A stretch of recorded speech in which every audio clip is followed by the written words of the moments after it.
네, 안녕하십니까. 부동산 엑스파일 한원장입니다.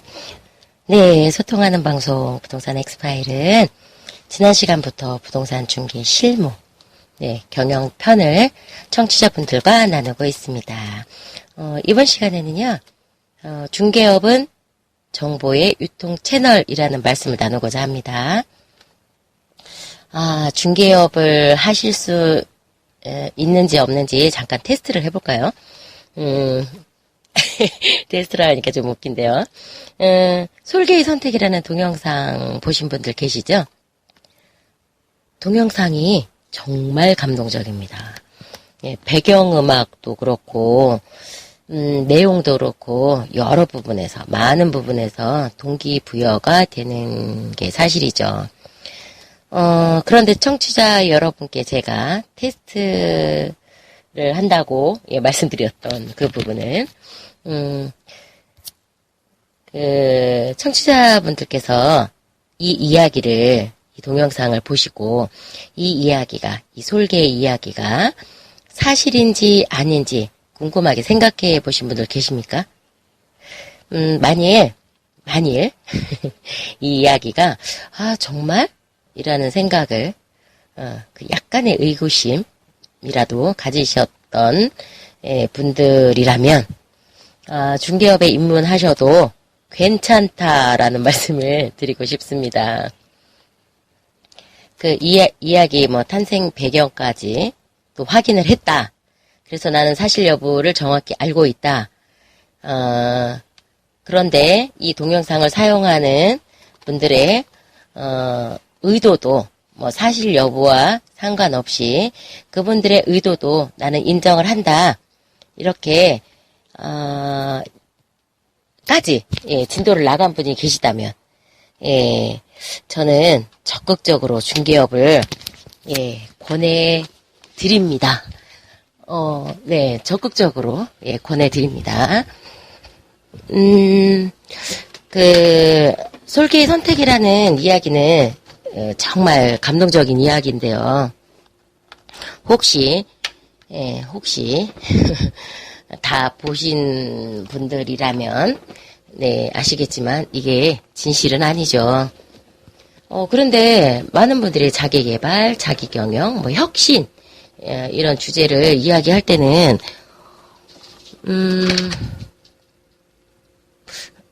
하고 계시죠. 사실인 것처럼 이 동영상을 틀어주시죠. 그래서 제가 이 이야기를 오늘 굳이 꺼낸 건, 이번 주 초에 제가 슬로우 스타터라는 책을 주문해서 이제 읽기 시작했어요. 근데 솔개의 선택이라는 이야기가 또 나오는 거예요. 근데 이게 완전 이건 사실인 것처럼 이렇게 쓰여져 있는 거예요. 근데 이걸 너무 많이 이제 계속 이걸 사실로 이렇게 유통하는 분들이 계시니까 이제 화가 나더라고요. 이 이야기는 확인하신 분들은 아시겠지만 그 매경에서 한때 연재한 우화경영이라는 그 칼럼에서 나왔던 이야기예요. 좀 오래되었는데 이런 이 이야기를 국회의원들도 회자를 하고 기업 CEO들도 인용을 하고 신뢰할 만한 많은 사회 지도층들이 전달을 하시다 보니까 이게 아무도 확인하지 않고 사실인 것처럼 계속 이야기가 되고 있는 거예요. 근데 얘기만 들어도요, 우리가 의심할 만한 부분이 너무 많아요. 제가 이 이야기 다시 한번 읽어드릴게요. 이 배경음악이 없어서 감동적이진 않을 것 같아요. 솔개는 최고 약 70년의 수명을 누릴 수가 있는데 이렇게 장수하려면 약 40세가 되었을 때 매우 고통스럽고 중요한 결심을 해야만 한다. 솔개는 약 40세가 되면 발톱이 노화하여 사냥감을 그다지 효과적으로 잡아챌 수 없게 된다. 부리도 길게 자라고 구부러져 가슴에 닿을 정도가 되고 깃털이 짙고 두껍게 자라 날개가 매우 무겁게 되어 하늘로 날아오르기가 나날이 힘들게 된다.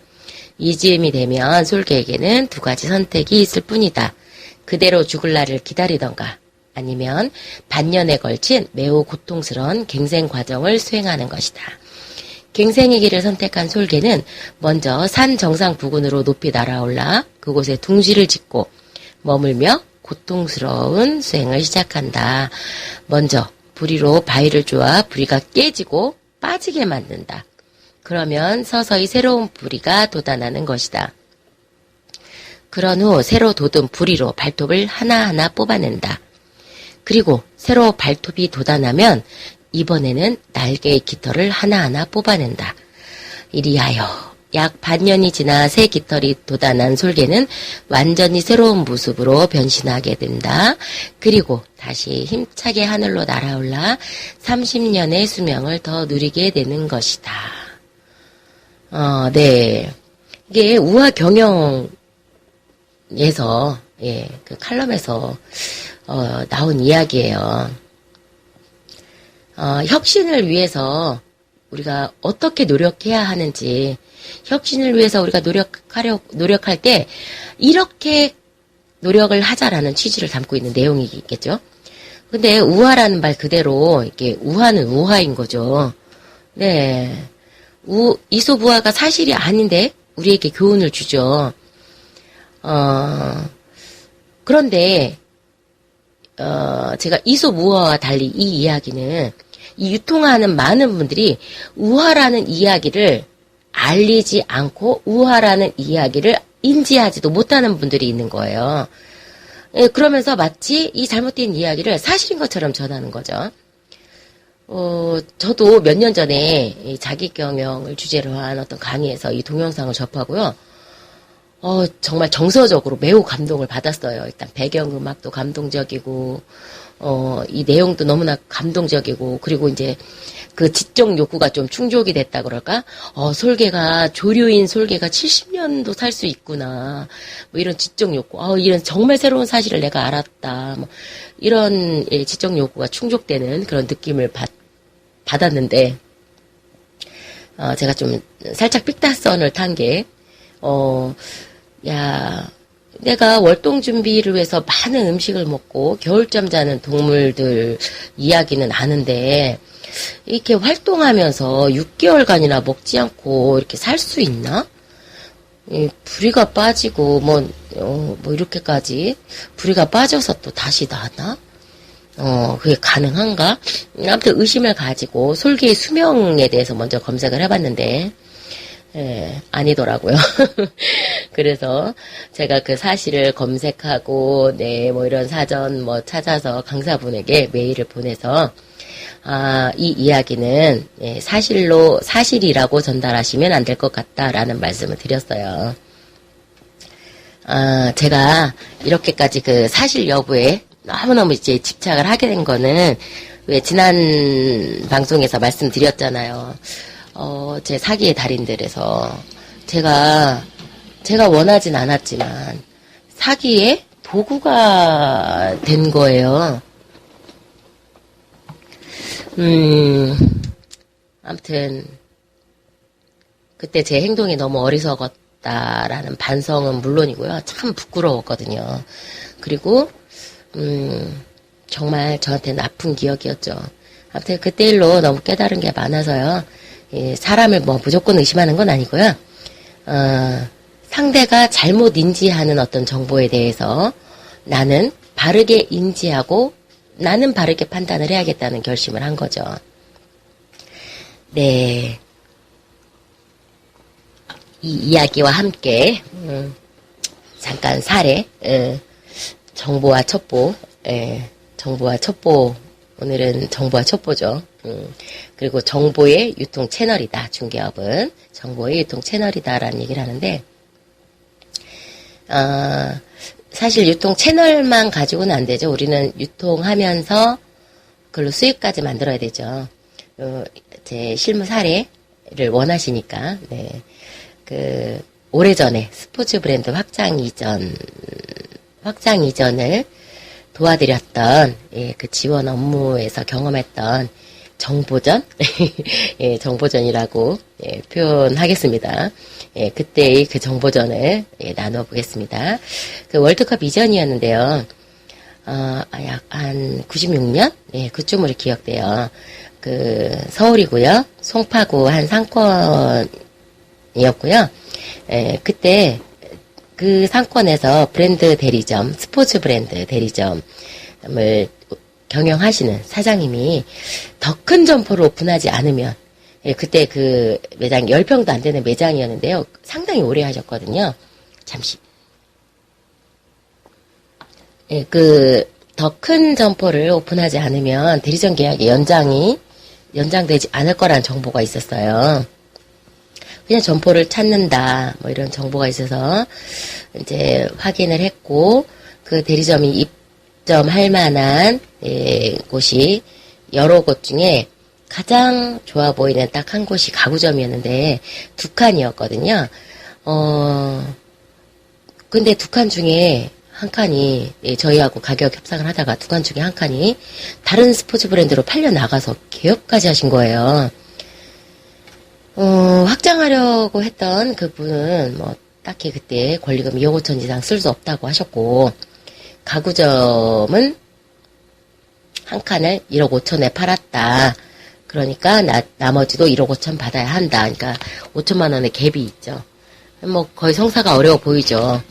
뭐 한 칸을 팔았는데 이제 오픈하신 분이 다시 팔 일도 없고, 뭐 그냥 포기를 그냥 했어야 되는데, 제가 개업한 곳 사장님을 찾아갔죠. 개업하신 거 매우 매우 축하드린다. 아우, 어떻게 이렇게 좋은 자리를, 예, 얻으셨냐 등등. 네. 그때 그쪽에 스포츠 브랜드들이 한참, 예, 입점하려고 경쟁 중이었기 때문에 그럴 수 있었죠.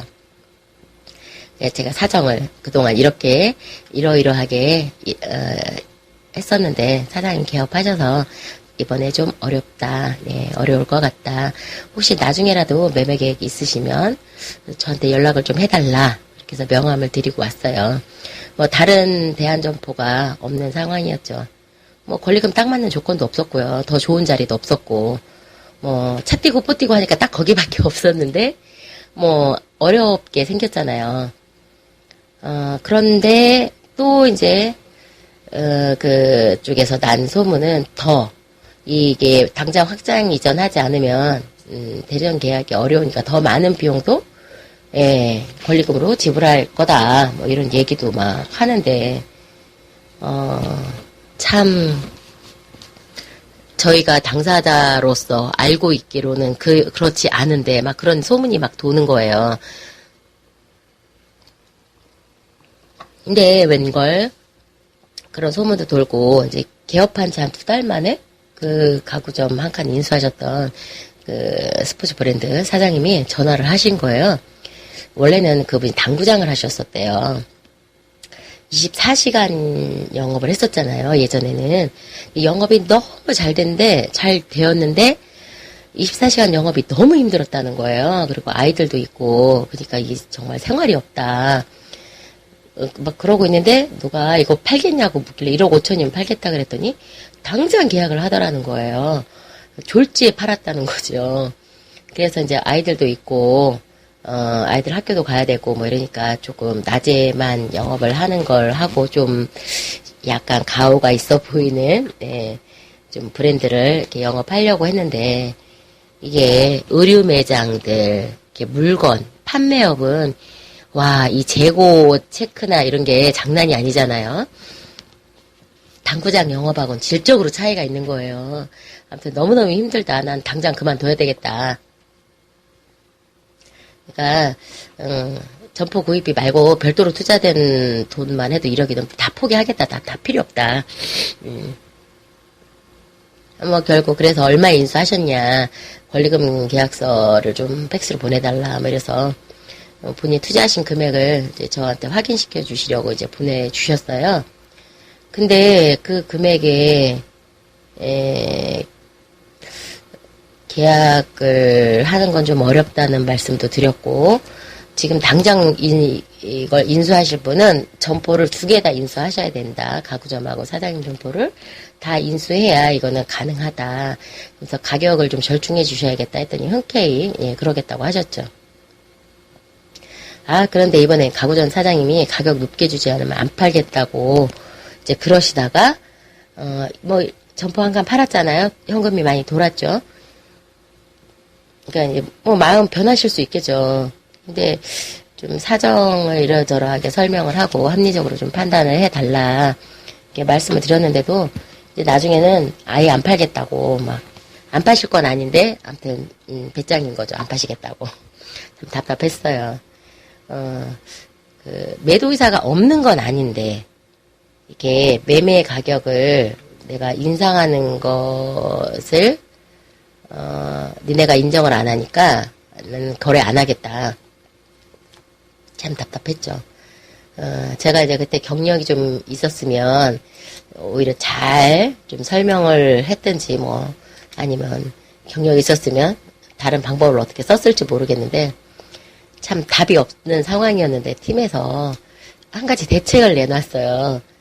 아이 참 그 대책이라는 게 참 조잡하긴 한데 사실 그때는 권리금이 지금처럼 보호받던 때가 아니었잖아요. 그렇다고 해서 또 그때 임대료나 이 수준이 또 지금의 어떤 수준으로도 보호받을 만한 건 아니었어요. 아무튼 법인과 뭐 권리금 거래를 했다 이러면 이제 법인은 증빙을 해야 되니까 기타 소득으로 신고를 해야 했지만 개인과 개인 간에 거래를 했으니까 신고를 할 필요가 없었겠죠. 저희가 팀에서 내놓은 대책이 이건 탈세다 뭐 이거였어요. 아무튼 좀 억울한 얘기도 많이 오갔고 좀 들으면 속상한 얘기도 좀 많이 있었고 그래서 저도 좀 오기가 생겼고 이제 그 계약을 하겠다고 기다리시는 분께 좀 이제 죄송한 상황도 있었고 아무튼 그래서 결론적으로는 대놓고 이러이러하게 해서 참 섭섭하다 동네에서 뭐 이렇게 사정 다 아시는 분이 그런 사정을 이용해서 이렇게 하시는 게 되게 섭섭하다. 그리고 점포 한 칸 매매하면서 거래하신 그 권리금 계약서 나 가지고 있다. 근데 정상적으로 국세청에 소득신고 하셨냐? 안 하셨으면 제대로 대신 해드리겠다. 정말 제 수준이 그거밖에 안 됐었어요 그때는. 건물주는 제대로 알고 계시냐? 거기서 20년 이상 영업하셨는데 동네 사정 뻔히 아시는 분이 좀 너무하신 거 아니냐? 아무튼 뭐 그랬어요. 그랬는데 뭐 결론은 서로 다 얼굴 아는 사이고 동네 사람들끼리고 잘 합의해서 잘 마무리해서요. 개업하셨고요. 그때 개업하신 분이 지금까지도 영업하고 계시고 가구점 사장님은 지하에도 40평 매장이 있었는데 계속 영업을 하시다가 나중에는 정리를 하셨더라고요. 오래전 얘기지만 동네 첩보를 듣고 작업을 시작해서 정보의 어떤 사실을 확인하고 지속적으로 관리를 해서 거의 8개월 만에 마무리가 된 작업입니다. 오늘은 중개업은 정보유통 채널이다라는 주제를 가지고 시작했는데요. 얘기하다 보니까 좀 산으로 가는 느낌이 좀 있죠? 제가 좀 그래요. 네, 정보는 확인을 해야 정보가 되는 거고요. 첩보는 확인을 해야 정보가 되는 거고요. 정보는 들을 때는 괜찮지만 내가 유통할 때는 내가 유통을 할 때, 그 정보를 유통할 때는 책임이 따른다는 말씀을 드리고 싶어요. 나에게 들려오는 정보를 내가 듣고 내 선에서 그치는 건 상관이 없지만 내가 유통할 땐 책임이 따른다는 거죠. 첩보를 가지고 정보화하고 사실관계를 확인해서 수익까지 만드는 어떤 그런 프로세스를 제가 이야기를 좀 풀어봤는데 단계는 복잡할 것 같지만 업무를 막상 하다 보면 무르르듯 가는 것 같습니다. 걸리는 돌불이 있으면 물살이 비켜가기도 하죠. 보통 무르르듯 간다 이렇게 얘기하면 매우 평온하게 순탄하게 이렇게 간다고 생각하시는 분들 있을 수도 있습니다만 중개업에 처음 입문하시게 되면 넓은 정보의 바다에 살 수는 없습니다. 졸졸 흐르는 물에서 살게 되죠. 워낙 없잖아요. 물건도 없고 정보도 없고 뭐 그러다 보면 소리만 요란하고 빠르게 흘러가 버리고 뭐 그렇지만 사실 그게 정상적인 것 같아요. 시작할 때는 처음 시작했는데 왜 물가에 처음 가서 놀면서 물 많은 곳에 가서 놀면 이렇게 익사할 위험이 있잖아요. 예, 사고 위험이 있습니다. 그러니까 처음 중개업을 접하시는 분들은 너무 많은 정보를 접하는 것 자체를 조금 예, 전략적으로라도 좀 자제하시는 게 필요할 것 같습니다. 정보를 처리해서 소득을 만드는 일을 작게라도 여러 번 경험해 보지 않고 정보만 자꾸 획득하고 정보에만 욕심을 내면요, 업을 유지하기가 어렵습니다. 지금이라도 정보를 쳐 나가세요. 뭔가 실적이 나지 않는다, 뭐가 이렇게 원활하지 않다 그러면 내가 가지고 있는 정보, 내가 처리할 수 없는 정보들을 버리세요. 버린다고 해서 없어지는 건 아니죠. 예, 그 물건들을 계속 버려야 돼요.